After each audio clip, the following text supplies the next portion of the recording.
yo me iba para la casa porque ya me voy a encaramar acá arriba, ¿no? Muy bonito eso, hermana Judy, y es una cosa tan bonita cuando uno puede compartir el evangelio con las personas, ¿eh? Y como Judy dice, a veces hay personas que no tienen esa relación con el Señor. Pero bueno, le damos la bienvenida. ¿Me escuchan ahora? Ahora sí, ¿eh? Me tenían en mute, no querían escucharme, pero sí me van a oír porque ya Judy predicó. Gracias, hermana, por el testimonio. Igual que Ana también tiene buen testimonio, y todos otros hermanos. Pero para las personas que no me conocen, yo me llamo Ernesto y con mi esposa servimos acá en la iglesia. Y hemos estado celebrando el día de hoy. Es el Domingo de Ramos, ¿no? O Domingo de Palmas, no sé cómo se dice. A veces en inglés le dicen Palm Sunday, pero como somos latinos decimos Domingo de Ramos. Y el Domingo de Ramos es lo que inicia la Semana Santa, y el domingo que viene es el Domingo de Resurrección. Y lo bueno de esto es que si tú lees en el libro de Juan, capítulo 12, versículo 13, dice, tomaron ramas de palmeras, por eso ven a los niños con eso, y salieron a recibirle. Y clamaban, Hosana, bendito el que viene en el nombre del Señor, el Rey de Israel. Hemos estado estudiando nosotros en los últimos días o últimas semanas el libro de Daniel. Y hoy vamos a ver eso de Domingo de Ramos, que está en la profecía de Daniel. Pero antes de empezar a leer la palabra y a predicar, oremos. ¿Qué le parece? Padre, Señor, te damos gracias por lo grande que eres, Señor, por la obra que has hecho y lo que estás haciendo en nuestra vida, Señor.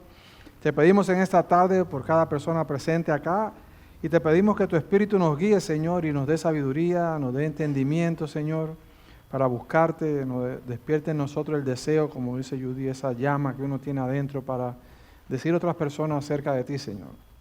Y te pedimos esas cosas en el nombre santo de Cristo Jesús. Amén. Ok, me gustaría empezar preguntándole, si alguien le dice a ustedes que la Biblia, que te dice así, oye, tu Biblia está corrupta, ¿eh? Explícame, tu Biblia no es la palabra de Dios, ¿qué tú le dirías? Como nosotros sabemos que la Biblia fue escrita por hombre, pero fue inspirada por el Espíritu Santo, y en el libro de Daniel andamos estudiando, como dije, el capítulo 9, y una cosa que te va a ayudar a ti a compartir con otras personas la verdad de la Biblia son las profecías bíblicas. Yo sé que hay personas que no les gustan las profecías bíblicas, mi esposa me mira como joven, no me da dolor de cabeza, digo, bienvenida al club, pero en las profecías bíblicas vas a ver cómo Dios nos enseña que la Biblia es la palabra de Dios. La semana pasada el hermano predicó acerca de la oración de Daniel. Vamos a Daniel capítulo 9, ¿ok? Y él predicó hasta el versículo 19, desde el 1 al 19. Hoy vamos a leer desde el 20 al 27 y vamos a encontrar la famosa profecía de las 70 semanas. Y si no lo entiendes, te animamos que vengas el miércoles, porque hermano no va a dar tiempo a cubrirlo todo, ya que Judy predicó. Y entonces yo solamente voy a leer lo que dice la palabra hoy. Y le sigo dando a ella, la amo mucho, y a su esposo que está allá. A ver, él fue el que me puso mute seguro, Él está allá en los sonidos, pero ella sirve en el Ministerio de las Mujeres. Pueden hablar con ella las mujeres y ser parte del grupo de ella. Leamos. Daniel capítulo 9, desde el versículo 20 en adelante. Y dice, profecía de las 70 semanas. Aún estaba hablando y orando y confesando mi pecado y el pecado de mi pueblo Israel. Y derramaba mi ruego delante de Jehová mi Dios, por el monte santo de mi Dios. Aún estaba hablando en oración cuando el varón Gabriel, a quien había visto en la visión al principio, volando con presteza, vino a mí, como a la hora del sacrificio de la tarde, y me hizo entender y habló conmigo diciéndome, Daniel, ahora he salido para darte sabiduría y entendimiento. Versículo 23 dice, al principio de tus ruegos fue dada la orden y yo he venido para enseñártela porque tú eres muy amado. Entiende pues la orden y entiende la visión. 70 semanas están determinadas sobre tu pueblo y sobre tu santa ciudad para terminar la prevaricación y ponerle fin al pecado y expiar la iniquidad, para traer la justicia perdurable y sellar la visión y la profecía y ungir al Santo de los santos. Sabes pues y entiende que desde la salida de la orden para restaurar y edificar a Jerusalén hasta el Mesías príncipe habrá 7 semanas y 62 semanas se volverán a edificar la plaza y el muro en tiempos angustiosos. Y después de las 72 semanas se quitará la vida al Mesías, mas no por sí, y el pueblo de un príncipe que ha de venir destruirá la ciudad y el santuario, y su fin será con inundación. Y hasta el fin de la guerra durarán las devastaciones, y por otra semana confirmará el pacto con muchos. A la mitad de la semana hará cesar el sacrificio y la ofrenda. Después, con la muchedumbre de las abominaciones, vendrá el desolador hasta que venga la consumación y lo que está determinado se derrame sobre el desolador. Entonces, como una recapitulación de lo que estamos hablando, saque su Biblia, su notica, allí hay café, había unos dulces, siéntase, no se ponga incómodo. Aquí sí yo sé que no se van a ir sin escuchar el Evangelio, pero dice ahí que yo hablaba de una recapitulación en general de lo que hemos estado estudiando, y los judíos fueron llevados al exilio, ¿se acuerdan? Por Nabucodonosor, el rey de Babilonia en el año 605, antes que Cristo naciera. A través del profeta Jeremías, Dios había revelado que ese cautiverio iba a durar 70 años, ¿ok? Ya habrían transcurrido unos 68 años desde que Daniel había sido llevado a Babilonia. Él llegó a Babilonia siendo un joven. Entonces ya él sabía que el cautiverio estaba por acabarse.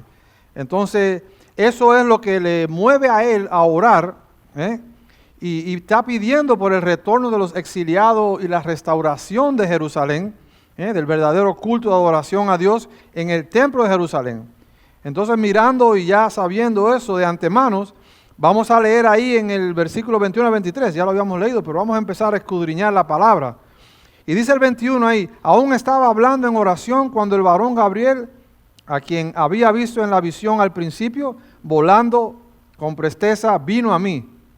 Aún estaba hablando en oración. Y eso es asombroso, cómo llegó el ángel a Daniel de una manera rápida.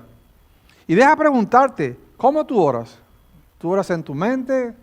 ¿O tú oras hablando? ¿O tú no oras? ¿Cuál de los tres tú haces? Y la razón por qué te pregunto esto, porque todos sabemos que la manera de comunicarnos con Dios es orando.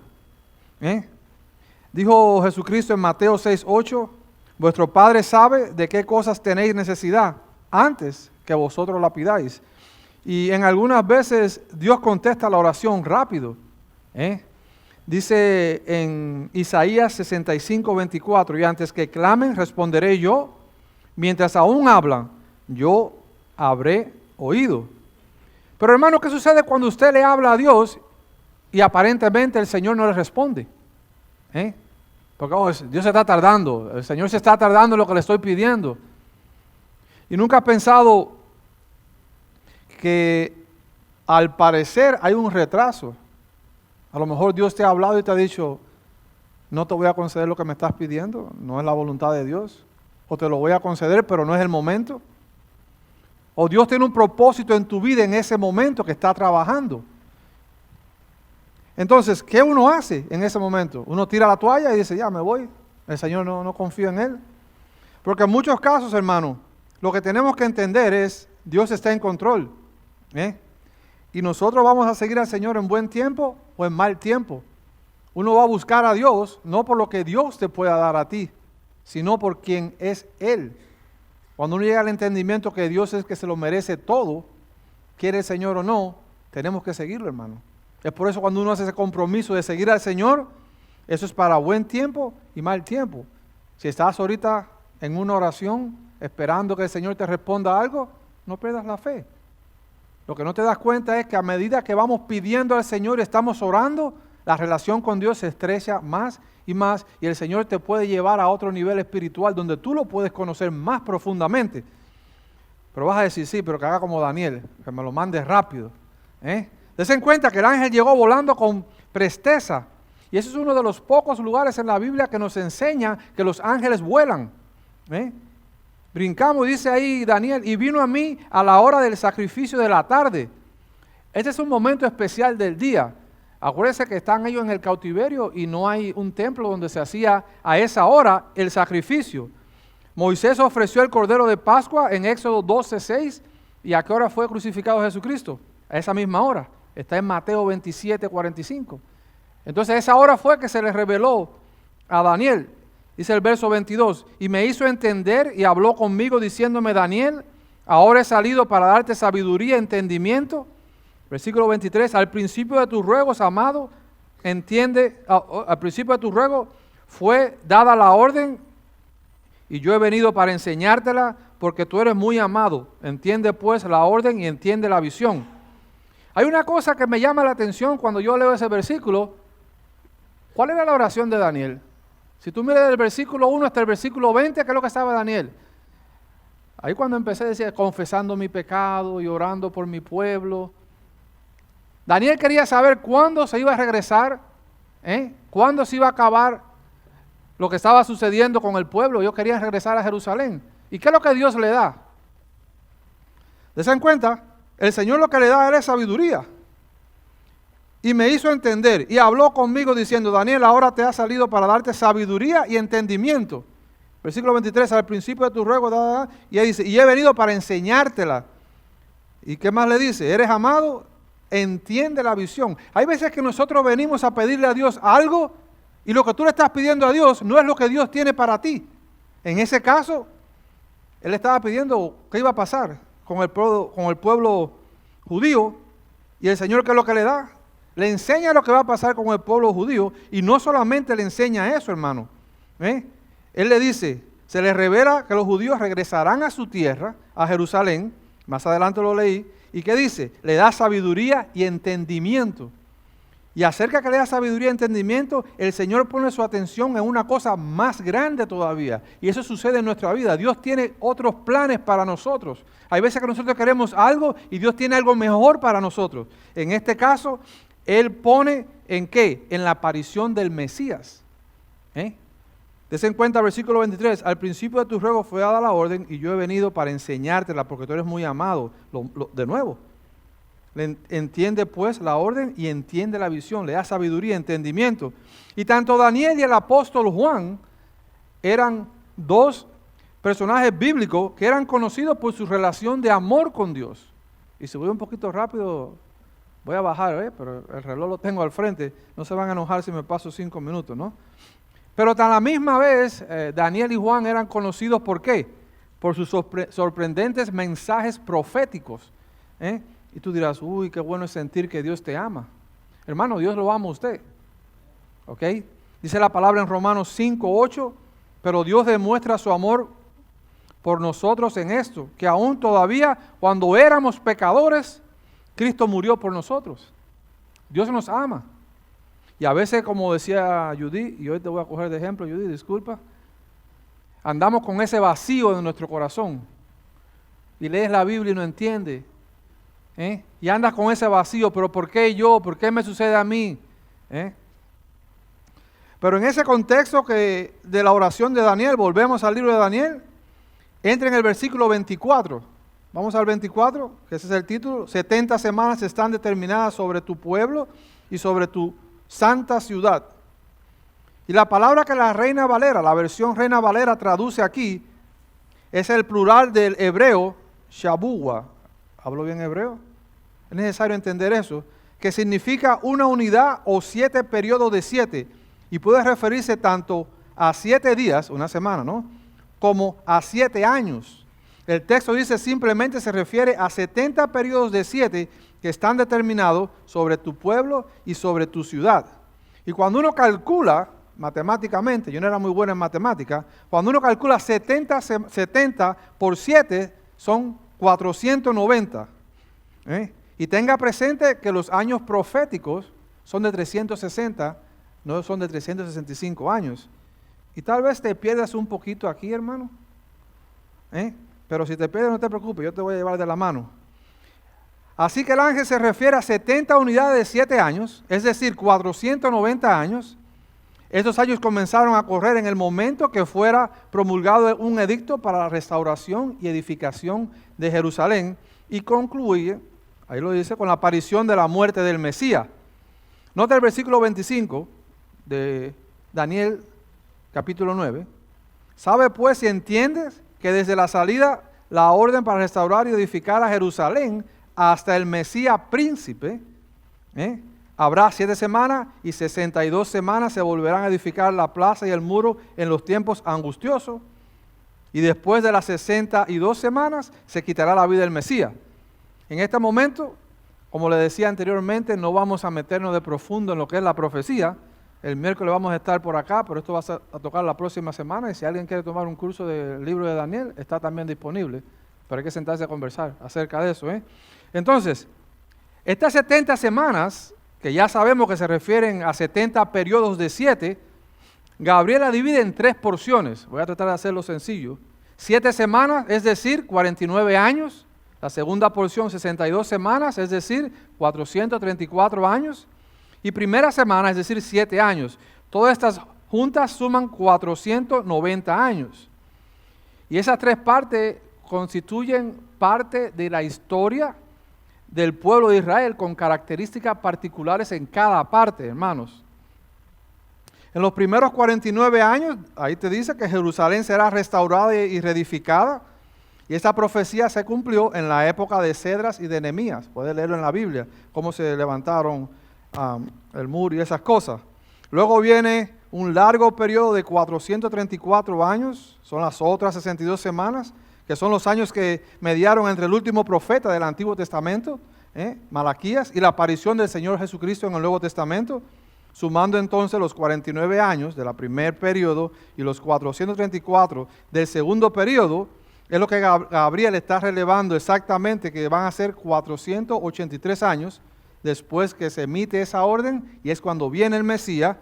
¿Y qué sucede a los 483 años?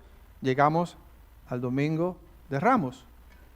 A los 483 años es que Jesucristo viene entrando en que el Mesías hace su entrada triunfal en el pueblo, y las personas lo están con las palmas. Esa es la primera vez que Jesucristo hace y toma su alabanza. En otras ocasiones Él no quería la alabanza. Es la primera vez que Él se presenta como rey de Israel, y es la primera vez que no lo aceptan. Entra en un mulito, en un burro, en un pollino, como le queramos decir. Eso está en Marcos 11, del 1 al 10. Si sigues leyendo ahí también, Él recibe alabanza en Lucas 19, 38 al 40. Y a la misma vez, lo que digo, no dice que no. Entonces, tenemos la semana número 70, en medio de la cual se le quita la vida al Mesías. Ya voy bajando. Dice en el versículo 26, y después de las 62 semanas se le quita la vida al Mesías. Y finalmente, la última parte de la profecía, Gabriel le revela a Daniel que luego de la muerte del Mesías, ¿qué sucede? La consecuencia de que el pueblo judío no acepta a Cristo, eso trae como consecuencia que la ciudad será destruida. Lo ven en el versículo 26, mas no por sí, y el pueblo, dice, y el pueblo de un príncipe que ha de venir destruirá la ciudad. ¿Qué más te dice ahí? Y el santuario, y su fin será con inundación, y hasta el fin de la guerra durarán las devastaciones. Muchos están de acuerdo, los estudiosos eruditos de la Biblia, que eso pasó en Jerusalén en el año 70 después de Cristo. Entonces, Daniel viene pidiéndole al Señor y preguntándole cuándo se va a acabar esto, cuándo vamos a regresar a Jerusalén. El Señor le enseña cuándo va a regresar a Jerusalén, y le enseña más adelante qué va a pasar con el Mesías. Y eso, hermano, es el resumen de las 70 semanas. Y nos llevaría ahora al punto 2. ¿Ok? El punto 2 de la prédica es la aparición del Mesías. Y uno dice, ¿y cuál es el contenido de la profecía? Ya vimos qué va a pasar, ¿eh? El foco de la atención de las 70 semanas no era el retorno de la cautividad. Eso no era el foco de atención, sino que lo que es el Mesías. Número 1, el tiempo de aparición del Mesías. Número 2, la obra que llevaría a cabo el Mesías. Número 3, rechazo del Mesías. Y número 4, las consecuencias que vendrían sobre Israel por rechazar al Mesías. Y si alguien te pregunta de qué se trata la profecía, ¿qué vas a decir? Del Mesías. Ahora, viendo esto, cuando Cristo se presenta públicamente como el Mesías, se le iba a quitar la muerte al Señor, el Señor iba a ir a la cruz, iba a pagar por nuestros pecados, Y si tú miras bien, después que el Señor paga por nuestros pecados, se abre el velo, se raja, uno puede tener acceso a la relación con Dios por Cristo Jesús. Cristo muere en la cruz por nuestros pecados. Pero como le estaba diciendo anteriormente, el foco de todo es el Mesías, es Cristo Jesús. Ese es el foco de todo lo que se está hablando acá. Y en el Nuevo Testamento el nombre Cristo es simplemente una traducción griega de la palabra hebrea que se llama Mesías. Jesús es el Cristo, el Mesías, el ungido. Lo puede buscar en la Biblia, porque hay veces que uno dice el Cristo, pero uno piensa que es el apellido de Jesús. Sí, hay personas que me han dicho, oye, Cristo es el apellido de Jesús, y no es así. Entonces, ¿por qué se llama el ungido del Señor? En el Antiguo Testamento, cuando un rey, un profeta o un sacerdote era colocado oficialmente, o un profeta, un rey, era colocado en su posición, lo ungían con aceite. Y probablemente era una forma simbólica de expresar la unción del Espíritu Santo sobre esa persona. Pero cuando se habla del ungido, el Mesías, ya no se está hablando de ese tipo de persona. Se está hablando del que están esperando. En este caso a Cristo Jesús. Él sería rey, él sería profeta, él sería el sacerdote, el prometido en todas las profecías bíblicas. Es Cristo. Entonces, esa es la razón por qué Cristo y los apóstoles se enfrentaron tanto a los judíos y le enseñaban, esto es lo que dice la profecía, este hombre está haciendo y está cumpliendo las cosas que dice la profecía, y ellos no aceptaban, ellos no entendían. Si vamos un momento al libro de Lucas capítulo 24, ahí vamos a buscar en Lucas capítulo 24, versículo 20, eran cuando a los discípulos iban en camino a Emaús, ¿se acuerdan de eso? Que el Señor se les aparece, y dice el versículo 20, y cómo le entregaron los principales sacerdotes y nuestros gobernantes a sentencia de muerte y le crucificaron. Están conversando los discípulos, dice el versículo 21, pero nosotros no esperábamos que Él era el que había de redimir a Israel, pero nosotros esperábamos que Él era el que iba a redimir a Israel. Y ahora, además de todo esto, hoy es ya el tercer día que esto ha acontecido. Ya Cristo ha resucitado en la mañana temprano, las mujeres van a la piedra, y ellos van en camino allá a Emaús. ¿Y qué le dice el Señor? El Señor se le aparece y ¿qué es lo que le dice? Hola, ¿qué tal? Sentémonos. Dice en el versículo ahí que le sigue. Oh insensatos y tardos de corazón para creer todos los que los profetas han dicho. ¿No era necesario que el Cristo padeciera estas cosas y que entrara en su gloria? Y comenzando desde Moisés y siguiendo por todos los profetas, les declaraba en todas las escrituras lo que él decían. Hermano mío, aquí estamos de frente a Cristo, el Mesías, el que ha sido profetizado por todo el Antiguo Testamento. Y si nosotros hacemos un resumen rápido de lo que dice la Biblia, que ya lo tengo aquí un poquito compacto, y tú miras desde la caída del hombre, Génesis capítulo 3, no puedes, si quieres ves, pero el versículo 15 por ahí te lo dice, y no lo busquen, yo voy a empezar a leerlo. Encontramos la primera información concerniente al Mesías en la Biblia. Ahí tú ves que Dios va a enviar un Salvador de la raza humana. Él no va a enviar un ángel, Dios puede enviar un ángel, pero Él decide enviar un Salvador de la raza humana. Luego, más adelante en Génesis, Dios escoge a Abraham y su descendencia, es decir, al pueblo de Israel. El Señor empieza a cerrar, ¿se dan cuenta? Para que esta nación, de la nación de Israel, la descendencia de Abraham, ¿qué pasa? le promete que serían benditas todas las familias de la tierra. Más adelante, de los hijos de Abraham tuvo dos hijos, Ismael y Isaac, y Dios escogió a Isaac. Isaac tuvo dos hijos, Esaú y Jacob, y Dios escogió a Jacob. Jacob tuvo 12 hijos, y de ellos Dios seleccionó ¿a quién? A Judá. ¿Ves cómo empieza a bajar la cosa? Lo que nos sucede a nosotros es que no leemos la palabra completa. Leemos tal vez Nuevo Testamento, terminamos y regresamos Nuevo Testamento, pero hay que leer la palabra de Dios completa en su contexto, no fuera del contexto bíblico. Entonces, de la tribu de Judá a la familia de Isaí, y de la familia de Isaí y sus hijos, escogió a David, a quien Dios le revela en 2 de Samuel capítulo 7, que de su descendencia saldría el rey tan esperado del pueblo judío. ¿Se dan cuenta cómo la profecía empieza a ser más específica y se empieza a cerrar ya el espacio?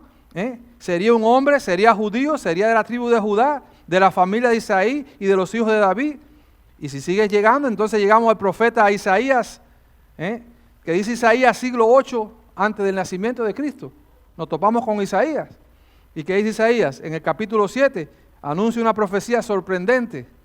En el capítulo 7 el Mesías dice que nacería ¿de quién? De una mujer virgen. Eso es lo que dice Isaías y lo dice la Biblia.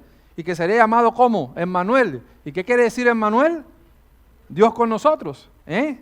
Luego en el capítulo 9 Isaías ratifica que el Mesías nacería como todos los niños nacen. Eso es lo que dice Isaías. Pero al mismo tiempo nos dice que se trata de un ser humano que no es común y corriente. Dice, porque un niño nos es nacido, hijo nos es dado, y el principado sobre sus hombros, y se llamará su nombre como admirable, consejero, Dios fuerte, Padre eterno, príncipe de paz. ¿A quién se le llama así? A Jesús.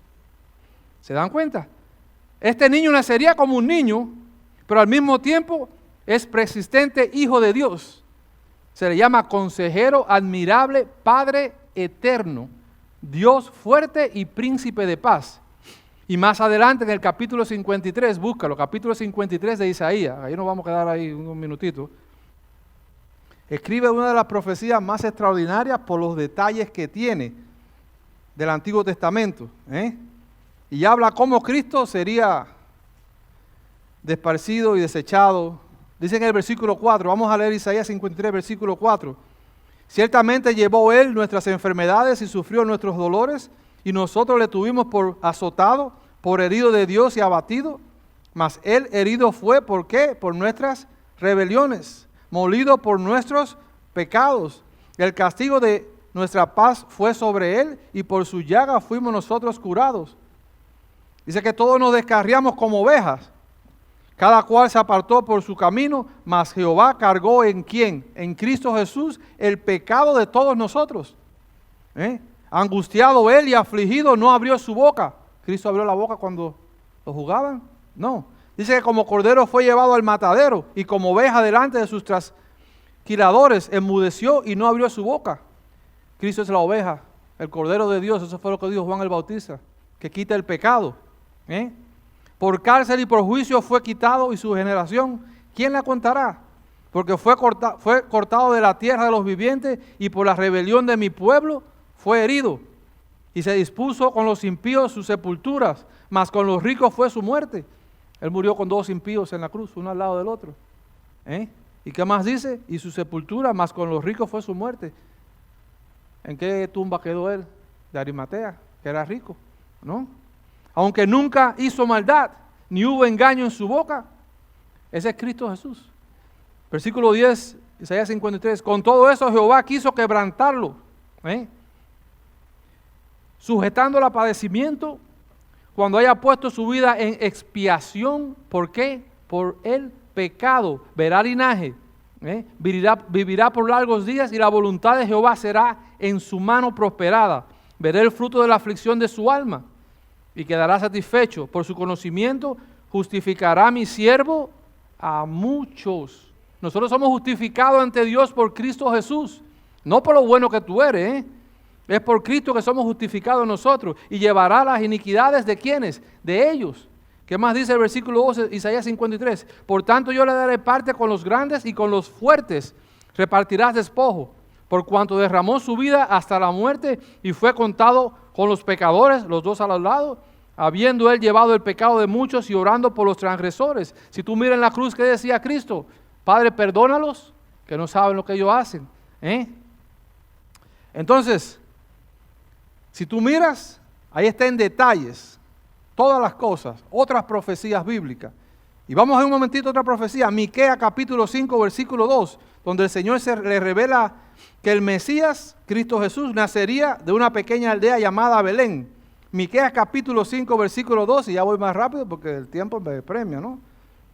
Pero tú, Belén, hablando de Miqueas capítulo 5, versículo 2, pequeña para estar entre la familia de Judá, de ti me saldrá el que será, ¿qué? Señor de Israel, y sus salidas son desde el principio, desde la eternidad. ¿Y dónde nació Jesucristo? Y si yo te pregunto, ¿cuándo ocurrió el ministerio de Miqueas? Yo te lo apunté aquí para que no te rompa la cabeza.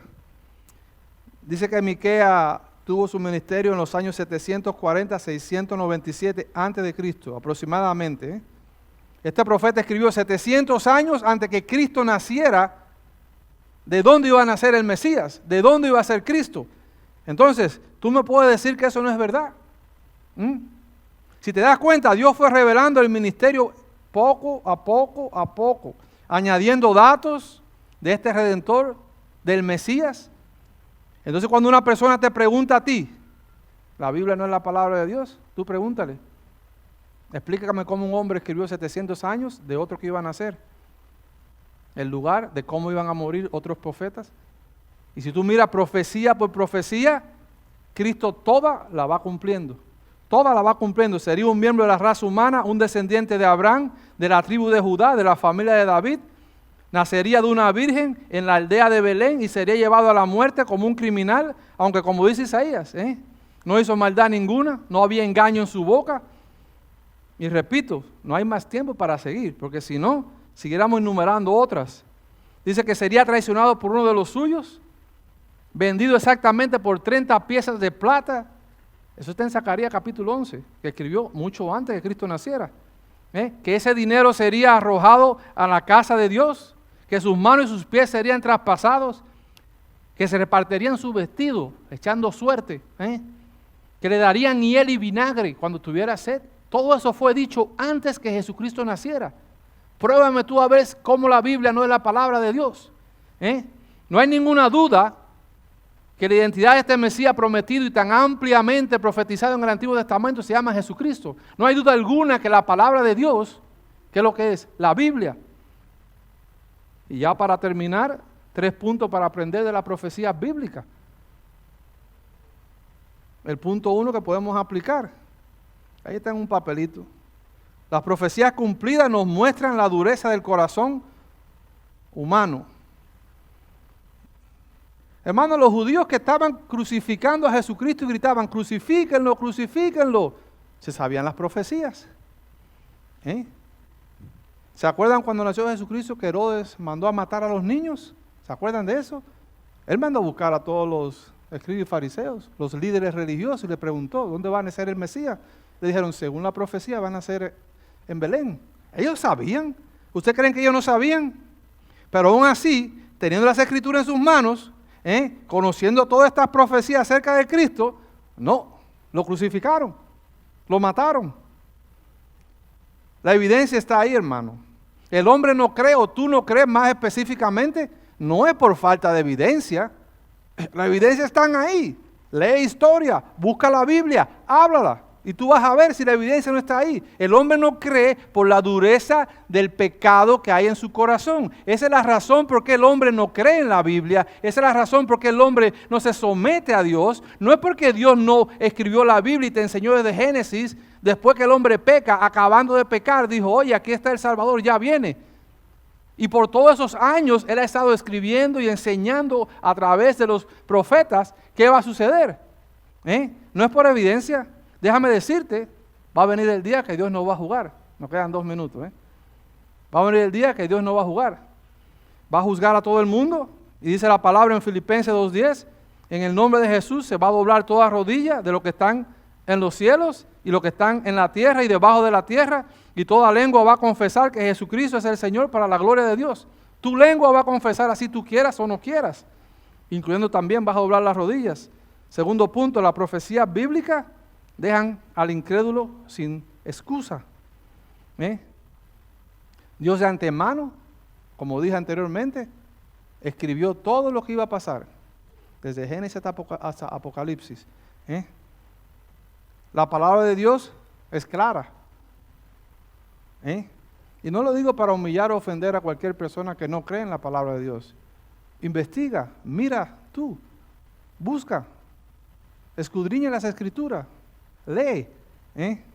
Nuestro Dios es fiel y su mano está sobre la Biblia. Y por último, ¿qué es lo que nos enseñan las profecías bíblicas?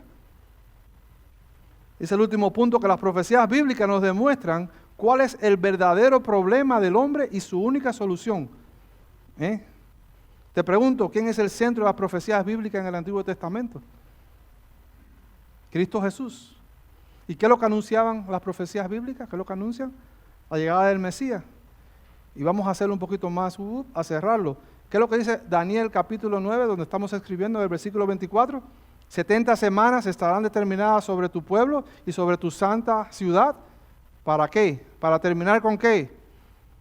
Prevaricación, y para poner el fin a qué? Al pecado. Eso es lo que Cristo vino a hacer, a expiar el pecado.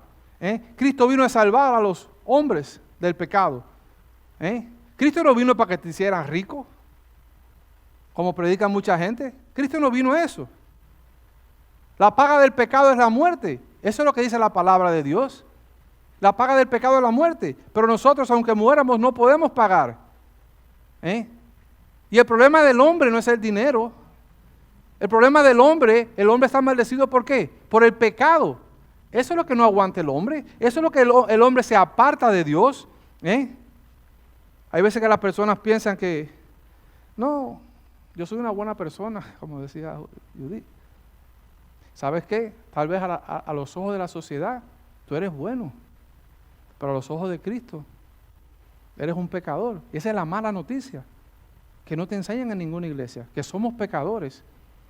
Y el ejemplo que siempre pongo, a ti no hay que enseñarte a pecar, tú naces de pecadores, tú vas a morir siendo pecador.